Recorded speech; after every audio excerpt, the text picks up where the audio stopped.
Hey, how you doing? Welcome to Godfather Barbecue and Italian. Today we're going to do something very special.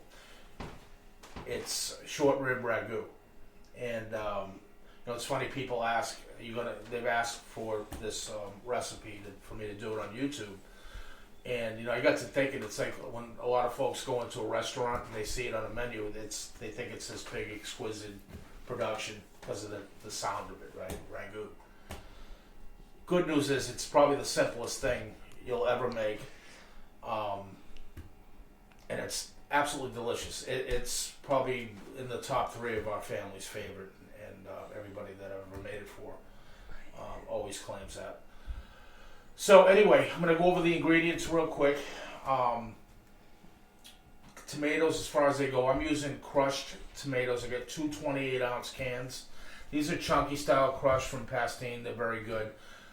If not, I like to also use whole tomatoes, canned whole tomatoes, and crush it by hand. It's kind of should be, in my opinion, kind of a rustic dish.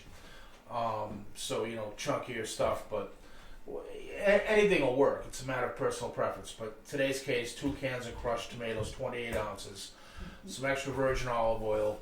I'm going to use 2 cups of red wine. This happens to be Merlot. Some salt, pepper, onions, chopped carrots, about 4 cloves of thinly sliced garlic. We're going to use 4 ounces of tomato paste, some fresh basil to taste, however much you like. I'll show you what I do. I usually put a bunch in right as I get the gravy or the sauce going. We're going to be braising it in the oven too. We'll go over that shortly. A couple of fresh bay leaves. If you don't have fresh, use 1 big dry or 2 small dry, because the dry tend to be more potent than the fresh. I've got the star of the show, some beautiful short ribs that I had my butcher cut this morning. These are really good, bone in. You can also use pork ribs with this. You can make any type of ragu you like. I'm going to also add, I've got a few links of homemade sausage I made that I'll also throw in with it, but pork ribs or beef ribs are okay either way. Alright, so we've got some, this is important in my opinion, pappardelle pasta. It's the wide ribbon. It's really good with this meal, but you can use the same deal, whatever pasta you like, okay? So we're going to get back, we'll go through browning the meat and the ingredients, and it's so simple. It's going to amaze you. All right, we'll see you soon. All right, so I've taken, covered the bottom of the pan with some extra virgin olive oil. I'm going to go ahead and start searing our short ribs. Put 7 of them here. I'm going to put 4 of them in. You don't want to crowd the pan, otherwise you'll end up with stained meat instead of brown meat. So we'll go ahead and give that a brown on all sides. We'll do the rest of this batch, and we'll be right back.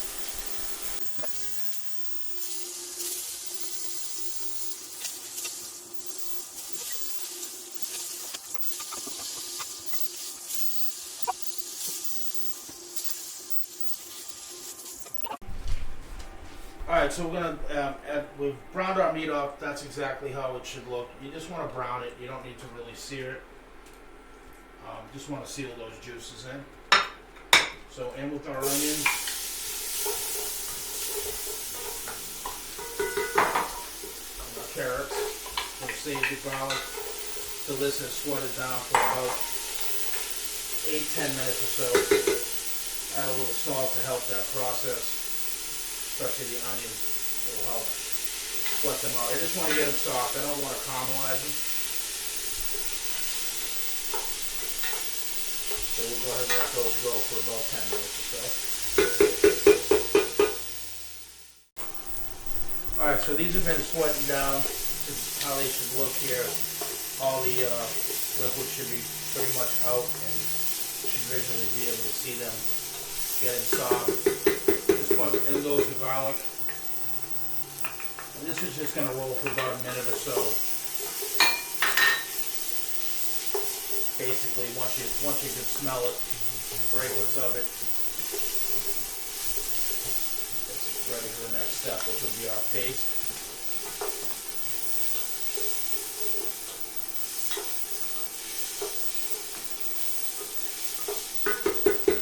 Smells good. Okay, so I'm going to add about 4 ounces of tomato paste. It can be canned or in a tube, doesn't matter. I like it in a tube, it's just easier.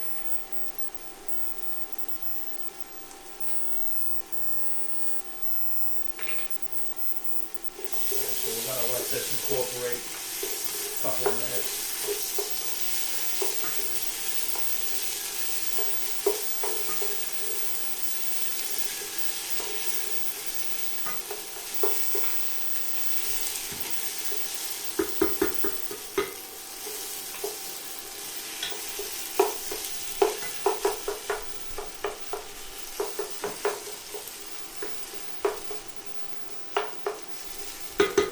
Smooth sail from here. Wine, tomatoes, bring it to a simmer. Meat back in. I got the oven going behind me at 300 degrees. It's going to take about 3 hours. At the end of the first hour, you're going to bring it out. Just give it a stir. I mean, being that we're braising it pretty much, pretty forgiving, but you want to move it around and then just give it a check. You can see on the bottom of this pan that fond from the meat. Our next step, and that's all flavor, so we want to keep that in. Our next step is we're going to add the 2 cups of red wine. And the beauty of this is you don't have to wait for the alcohol to cook out. We're just going to get it to a simmer. When it braises, it'll evaporate as it cooks in the oven. The first hour, the lid's going to be on. The second hour, we're going to keep it ajar with either a spoon or just cracking the lid a little manually. So we're going to bring that heat up.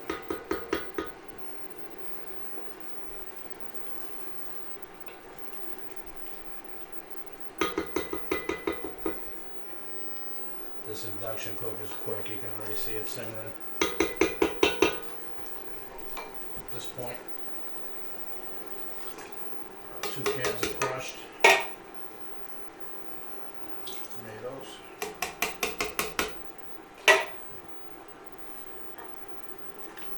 Stir that in. And I'm going to go ahead, based on the consistency of this, and again, every can of tomatoes is different. Every brand is different. Some pack them with more water or less water, the way they're grown. I'm going to add about a half a can of water to this just to thin it out a little bit. And you can't really overdo it, so don't worry about it to be exact, because this is all that's going to cook back out anyway. I don't want it too thick going in. I like it semi-thick coming out. So at this point, I'm going to take a leaf of or a branch of basil. I like to use the whole thing. Use the stem and all. A couple of them if you want.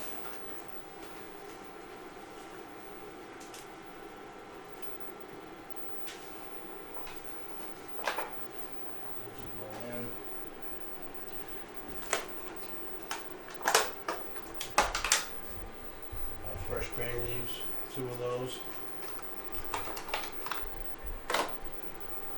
And we're going to go ahead and season it now. About a teaspoon and a half of salt at this point. Teaspoon of pepper. And then, obviously, before you serve it, or the final cook is done, check it for seasoning at that point. Don't forget your meat has been seasoned as well, so that's going to bring more to the party. I'm going to go ahead and throw a lid on this, bring it to a simmer, and then we'll put it in the oven. We'll see you in a minute. Alright, so we're back. We got a simmer going here. We'll go ahead and add the meat to this party. How you doing today, alright? Hope your day's going good. This is certainly going to make it better. You want to surprise your family. Be a godfather for the night. Not forever. For the night. You hear me? give this a mix. And it's that easy. I mean, is that crazy or what? Wait till you have this.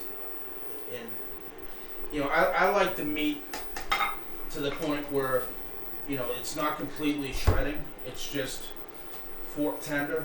And that's how I cook it too. If you like it more or less cooked, then, you know, at about 2 hours, we're going to start checking it with a fork. 2.5 hours. And do that to your likeness as far as the tenderness of the meat. But I'm going to go ahead and get this in the oven. Again, it's simmering, as you can see here. Hopefully the camera can pick that up. It already looks like I want to eat it right now. He said yes, I will. Alright, we'll see you at the hour point.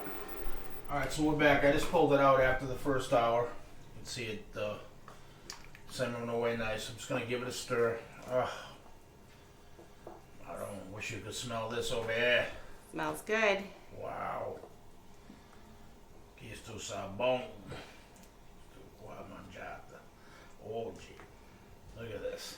That's it. Now from here, I'm going to just put this back in. I don't want to risk this color in the spoon, so I'm going to put it back in the oven with the lid jar like that, so it'll help evaporate a little more. But the texture's, I mean, nice, so we'll let it go like that for an hour. If it's getting too thick, then I'll do the last however long it's going to take, 30 to 60 minutes from that point, with the lid back on fully. If I have to add some water a little bit. It does need to cook for at least an hour with the lid jar. Oh, look at this. Looks good.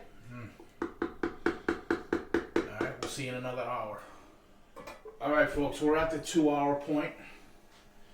Let's see that simmering away nice. I'm going to give it a stir, and at this point I'm starting to check for, oh that looks great, threw those sausages in there.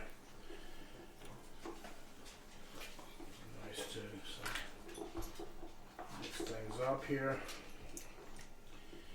I'm going to take one of these ribs and a fork. See what we got going on.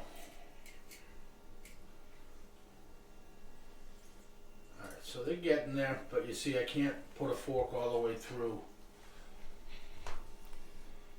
without a bunch of resistance. So I'm going to say we're going to come back in about 45 minutes. So that'll be a total of 2 hours and 45 minutes in at 300 degrees. And we'll see you at that point.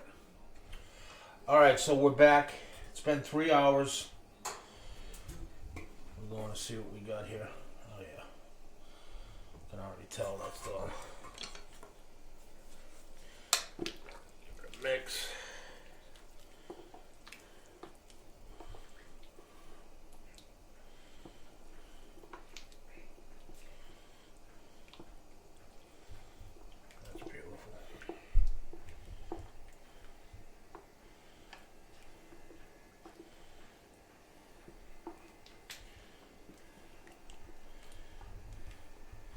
It does take just a little bit to bring the body back to it because it hasn't been stirred really. It's just been braising, so you see the thickens as you stir it here.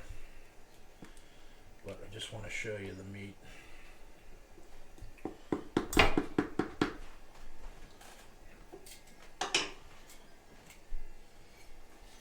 So there you go. You see it's coming from the bone. The fork is like beautiful, nice and tender. Oh yeah. Perfect. Alright, so I'm going to drop the pasta and be back to show you the final product. Alright guys, welcome back to the final product. The pappardell's cooked. The meat is beautiful. It's going to be delicious. Let me know how you enjoy it. We'll see you soon.